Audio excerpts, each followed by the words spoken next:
Welcome to the Kaizen Gal Podcast. This is your host, MC. The Kaizen Gal is a podcast about continuous improvement, building the habits to make the most out of what you already have and scale your progress in a sustainable way. Some people say, don't work harder, work smarter. Well, I believe that we can do both if we balance our time, energy, and drive well. On to today's episode. Hi, everyone. Welcome to the Kaizen Gal. This is your host, MC. This week, in line with the previous episode, which was actually also this week, by the way, and the episode was entitled Performance Fatigue and Perspectives. And so today I want to complete that and talk about vision and fruition. Because in the previous episode, I mentioned how the drive to perform and be productive has to be balanced. And to that effect, I want us and I want you to embed that balance in your vision for your life. So, what is a vision?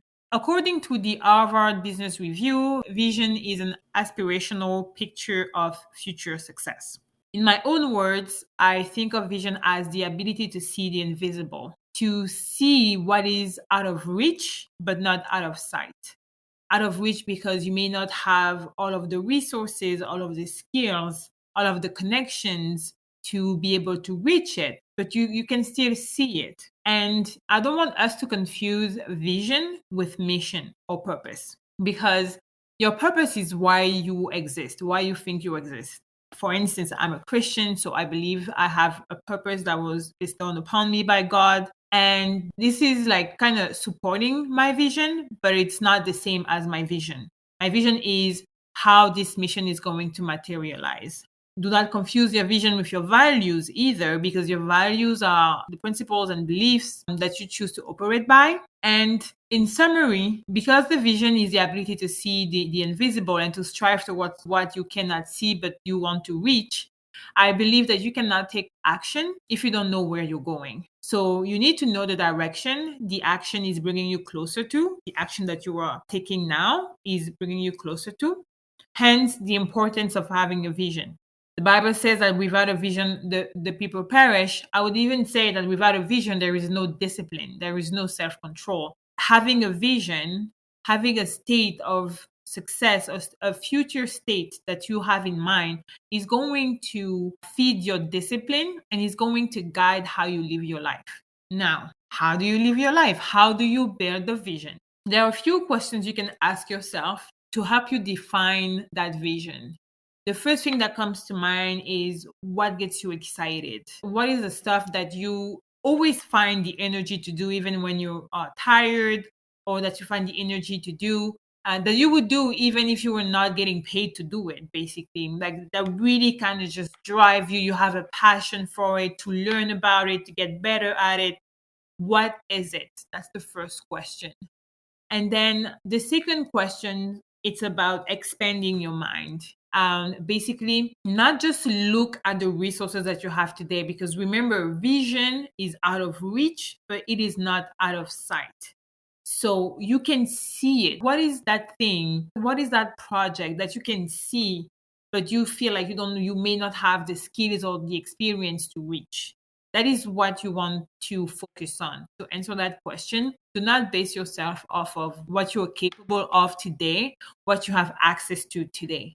Base yourself off of what is it that you would do if you could do absolutely anything and you had no shame to fail, no fear to fail. If you had all of the resources, like what is it? What is the impossible for you that you cannot seem to just put away or put to the side? You keep coming back to it because you have that drive to create it, to make it happen, to impact it. What is it? And then the third thing, and it's something that a lot of career coach and entrepreneurs talk a lot about, is what is it that you are good at? Because we focus a lot on the things that we are good at, and we focus sometimes also on the things that we are not so good at. But the things that we are not so good at, we can in some way alleviate the impact of us not being so good at it. But the goal really is, in an agile way, you want to focus on what you are great at, and you want to empower the people around you who are better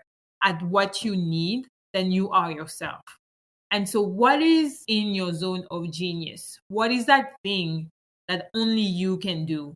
That thing that when you put yourself to it, when you put all of your energy into it, no one can basically touch you. They can try, but you don't feel your confidence threatened when someone tries to do that thing, because you know that it's not the recipe that makes the taste, it's the cook. And you know that when you cook that recipe, it doesn't taste the same as anybody else's attempt to do it.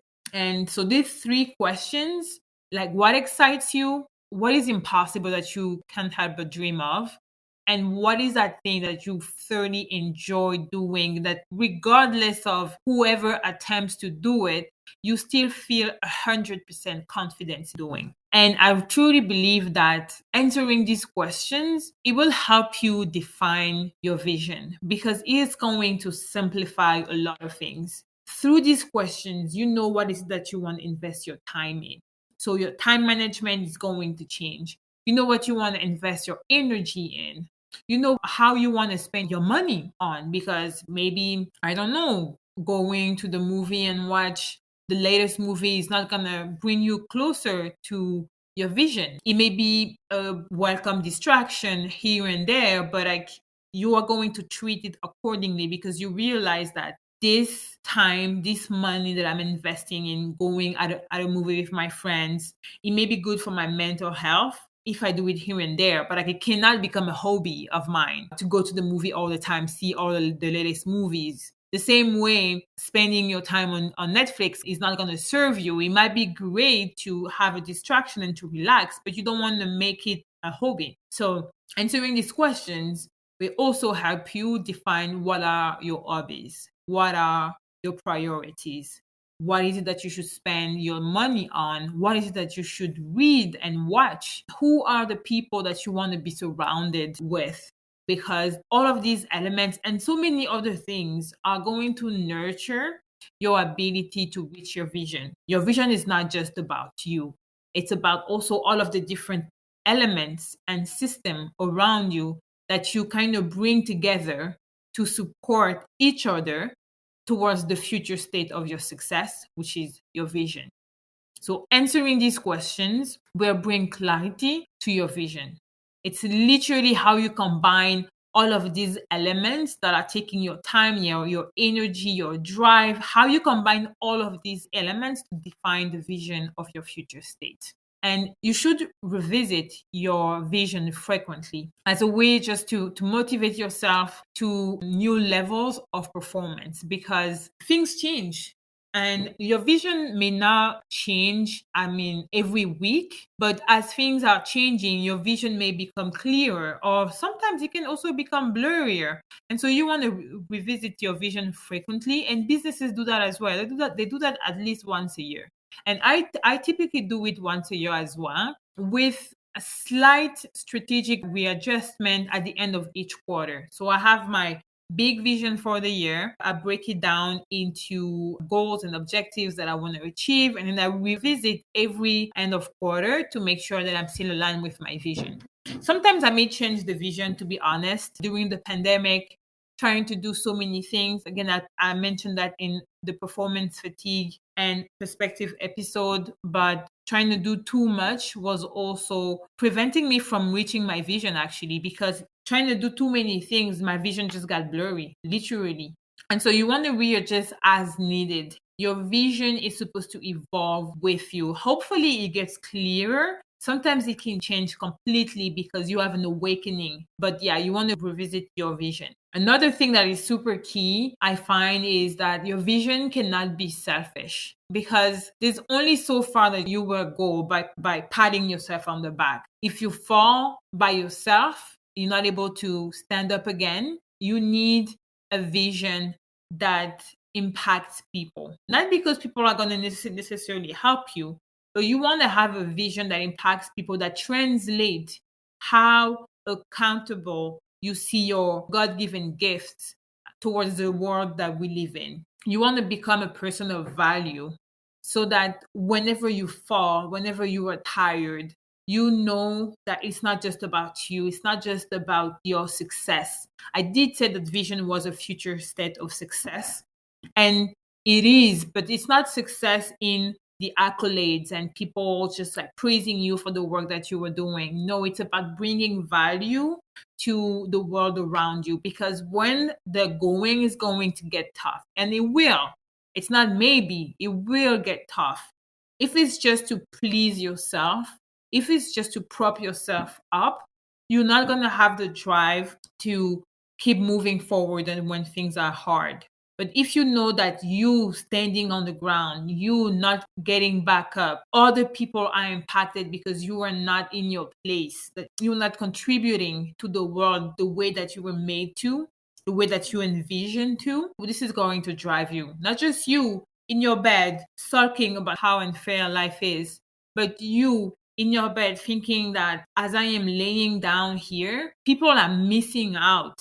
Literally, it's a bit of a megalomaniac. I think it's the word, like vision of just like me sitting out means people missing out on what I have to bring to them, how I want to enrich their lives, how I want to contribute and bring value to their lives. And it's believing in yourself that only you can bring that specific value. You are unique in a way that you were made. Other people have value to bring, but your value that you were meant to bring, only you can bring it the way that you were made to. My last word of advice is to be unapologetic about your vision and what it entails. Again, I mentioned how like you kind of have to prop yourself and say, there's no one in this world who's going to bring value to the world the way that I was born to do it. And this is what's going to drive you, impacting people around you. And you want to be unapologetic about your vision, because people may say that like you're getting ahead of yourself, that you are being cocky, or that you're not humble. They may say all sorts of things when they hear how certain you are of where you want to go. And it is okay, because not everyone can go with you, nor understand or agree with the direction you are taking. They can agree or see the destination you're headed towards, because this is your vision. Maybe in as part of your vision, you are also called to get other people to get on board. And these people, they would question it to refine it. They would drive you to refine your vision, but they would not go against it. And so not everyone can go with you. At the same time, you want to be considerate. You want to be humble, because you understand that your vision, even though it's you who have the vision, either you need people to be able to bring that vision forward. I think it's an African proverb that says that, like, if you want to go fast, go alone. But if you want to go far, go with people. Do not go alone at it. And you also want to be nimble. You want to be nimble again, because like I said before, your vision can change, events can happen, and so many things, so that you do not get hung up on what you thought your vision would materialize as. Do not get hung up on that. Be flexible. Your vision is the same. The path to get to it might change, but the vision will remain the same. And you do not want to, again, apologize for your vision. Don't say yes in favor of consensus, because consensus does not move anything forward.